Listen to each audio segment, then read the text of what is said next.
യമുനാ നദിയുടെ തീരത്ത് നിന്നിട്ട് ഓടക്കുഴലെടുത്തിട്ട് രാഗങ്ങൾ ഓരോന്നേ ഗോകുല നായകൻ മേളം കലർന്നങ്ങോ പാടും നേരം.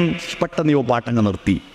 എന്തടാ കണ്ണ നിർത്തിയെന്ന് യശോദ ചോദിച്ചപ്പോൾ കണ്ണൻ യശോദയോട് ചോദിച്ചു, അമ്മേ, യമുനയുടെ ഓളങ്ങൾ കരയിലേക്ക് ഇങ്ങനെ വരുന്നുണ്ട്, പക്ഷേ ഒന്നും തിരിച്ചു പോകുന്ന കാണുന്നില്ല. അതെന്താ തിരിച്ചു പോവാത്ത? നിങ്ങളോടാ ചോദിച്ചാൽ എന്താ പറയാ? ഞാൻ തിരിച്ചു പോവാത്ത, എനിക്ക് പറ, പഠിക്കാനൊന്നുമില്ലേ എന്നാ ചോദിക്കുക.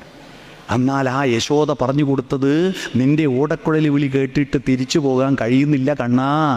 കണ്ണൻ്റെ വേണുവിൽ നിന്നുയരും നൊരീണത്തിൽ പുളകിതയാമോരു യമുന തന്നോളങ്ങൾ മുന്നോട്ടു പോകാൻ മനസ്സു വരാഞ്ഞ് താളത്തിലങ്ങിനെ തങ്ങി നിൽപ്പോ, താളത്തിലങ്ങിനെ